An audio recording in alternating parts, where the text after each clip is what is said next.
வணக்கம், நான் உங்கள் KR செந்தில்வாசன் வெல்னஸ் கோச். தினந்தோறும் பயனுள்ள தகவல்களை செந்தில்வாசன் வெல்னஸ் கோச் அப்படிங்கக்கூடிய யூடியூப் சேனல்ல கொடுத்துட்டு இருக்கிறோம். இந்த வீடியோவில் கொடுத்துட்டு இருக்க தகவல்கள் உங்க உடல் ஆரோக்கியம் மற்றும் வாழ்க்கையின் முன்னேற்றத்துக்கு உதவும். அதுக்கு நீங்க செந்தில்வாசன் வெல்னஸ் கோச் அப்படிங்கக்கூடிய யூடியூப் சேனலை சப்ஸ்கிரைப் பண்ணிட்டு பக்கத்தில் இருக்கிற பெல் ஐக்கானை கிளிக் பண்ணிட்டு அதில் ஆல் ஆப்ஷனை கிளிக் பண்ணிட்டீங்கன்னா உங்களுக்கு ரெகுலரா இந்த வீடியோஸ் வந்து சேரும். அப்புறம் என்ன, உடனே சப்ஸ்கிரைப் பண்ணிடலாமே. வாங்க இன்னைக்கு வீடியோக்குள்ள போலாம். மனதில் உறுதி வேண்டும். பாருங்க, மன உறுதியா ஒருத்தர் இருந்தா அவர் என்ன கிடைக்கணும்னு இருக்குதோ அந்த விஷயம் அவருக்கு கிடைக்கும். ஒரு சீனாவில் ஒரு கிராமத்தில் ஒரு ஏழை விவசாயி இருந்தான். அவனுக்கு கொஞ்சமாக இடம், ஒரு சின்ன வீடு, குடிசை வீடு.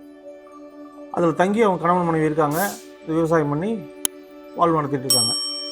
அந்த மாதிரி சூழ்நிலையில் அவன் ஒரு நாள் தன்னுடைய விவசாயத்தை நிலத்தை கிளியர் பண்ணி எல்லாம் கொத்தி விட்டு ரெடி பண்ணி விவசாயம் பண்ணலாம் அப்படின்னு சொல்லி அவன் போய் வேலை பார்த்துட்ருக்கான். அப்போ டங்குன்னு என்னமோ சத்தம் கேட்குது. பறித்து பார்க்குறான், ஒரு களையம். அந்த களையத்தில் ஓப்பன் பண்ணி பார்த்தா தங்க காசாக இருக்குது. அவன் எப்போவுமே அவனுக்கு ஒரு தாட் இருக்கும், எனக்கு கிடைக்கணும்னு இருக்கிறது தானாக எனக்கு கிடைக்கும், நானும் தேடி போகக்கூடாது, எனக்கு கிடைக்கும் அப்படின்ற மைண்ட் செட் வச்சுருப்பான். அப்போது அந்த தங்க காசு பார்த்தோன்னா அதை அவன் வீட்டுக்கு எடுத்துகிட்டு போகிறதுக்கு என்ன வரல, அங்கேயே புதைச்சி வச்சுட்டு என் வீட்டுக்கு வந்துடுறான். வீட்டில் அவன் மனைவிட்ட சொல்கிறான், நான் இந்த மாதிரி கொத்திட்டு இருக்கும்போது நான் கிளியர் பண்ணிகிட்டு இருந்தேன். அப்போ எனக்கு ஒரு சத்தம் கேட்டது, எடுத்து பார்க்கும்போது ஒரு தங்க காசு உள்ள கலையம் இருக்குது அப்படின்னு சொல்கிறான் மனைவிக்கிட்ட. இதை அந்த வழியாக வந்த 2 திருடங்க வீட்டுக்கு பின்னாடி கேட்டுட்டு இருந்துறாங்க. இவன் ஏதோ புதையல் பற்றி பேசுகிறான்னு கேட்டுக்கிட்டு அவன் வயல்லன்னு சொன்ன உடனே அவன் வயலில் போய் அவங்க அதை பறித்து அந்த கலையத்தை எடுத்துகிட்டு போகிறாங்க. எடுத்துகிட்டு போயிட்டு அதை ஓப்பன் பண்ணி பார்க்குறாங்க. அதுக்குள்ளே நச்சு பாம்பு டக்குன்னு வெளியே வருது. கலையத்தை மூடிடுறாங்க. மூடி அங்கேயே போட்டுறாங்க. சரி, விஷப்பாம்பு இருக்குதுன்ட்டு. மறுபடியும் அடுத்த நாள் காலையில் எங்கள் மனைவி தான் நைட்டு பேசும்போது சொல்கிறாங்களே, நீ ஏன் எடுத்துகிட்டு வரல, அதை எடுத்துகிட்டு வாங்கன்னு சொல்லும்பொழுது அங்கே போய் அடுத்த நாள் காலையில் பார்க்குறேன், அங்கே கலையம் இல்லை. கலையம் இல்லைன்னு அதை மனைவிட்ட சொல்கிறான். அந்த அடுத்த நாள் இரவும் அதே மாதிரி அவங்க வராங்க. பின்னாடி பார்க்குறாங்க, இவங்க கணவன் மனைவி பேசுறது கேட்குறாங்க. என்னென்னா, நீங்கள் நேற்று எடுத்து வந்திருக்கலாம், அது எங்கே போச்சுன்னு தெரியல, நீங்கள் இப்படி ஏமாலியாக இருப்பீங்களா அப்படின்னா, எனக்கு கடவுள் கொடுக்குறத கொடுப்பான் அப்படின்னு சொல்லும்போது இவங்க என்ன பண்ணுறாங்க, இவன் போய் தேடுனா அந்த சட்டியில் இருந்த பாம்பு அந்த விவசாயியை கடிக்கட்டும் அப்படின்னு சொல்லி அந்த திருடங்க அந்த சட்டி கொண்டு போய் மறுபடியும் பழைய இடத்துல போச்சு வச்சிடறாங்க. அடுத்த நாள் காலையில் விவசாயி போய் விவசாயம் பண்ணுறதுக்காக உள்ளே போகிறான்.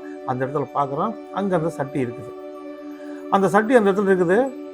அதை தான் மனைவிகிட்ட சொல்கிறான், இந்த மாதிரி அதே இடத்துல இருக்குது, அங்கேயே இருக்கட்டும் அப்படின்னு சொல்லிட்டு வந்துடுறான்.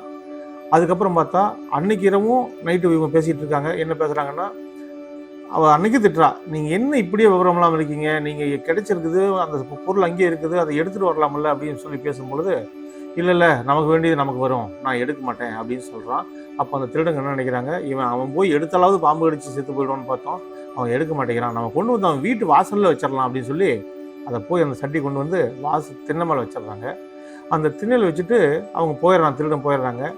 இவங்க 2 பேரும் நல்லா தூங்கி எழுந்துச்சு. காலையில் எழுந்துச்சு இவன் காட்டு வேலை பார்க்கறதுக்காக வெளியில் வரும்பொழுது அங்கே சட்டி இருக்குது. இதை தான் மனைவிகிட்ட சொல்கிறான். மனைவியும் பார்க்குறாங்க. 2 பேரும் திறந்து பார்க்குறாங்க, முழுசும் தங்க காசாக இருக்குது. பார்த்தீங்கன்னா அதை அந்த திருடங்க எடுத்துக்கிட்டு அப்படியே கூட போயிருக்கலாம், அல்லது அந்த பாம்பு கூட அங்கே இருந்திருக்கலாம். ஆனால் இவங்க முதல்ல அந்த விவசாயி அதை எனக்கு வேணும்னு ஆசைப்பட்டு எடுத்துருந்தா கூட அந்த பாம்பு கடிச்சிருக்க வாய்ப்பு இருக்குது, ஏதாவது நடந்திருக்க வாய்ப்பு இருக்குது.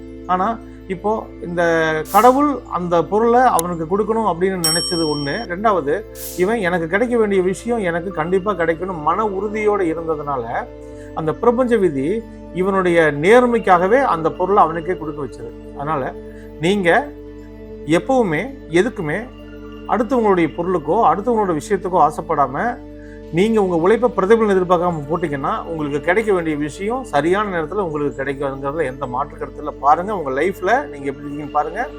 நீங்கள் உங்களுக்கான வேலையை சரியாக செய்யுங்க.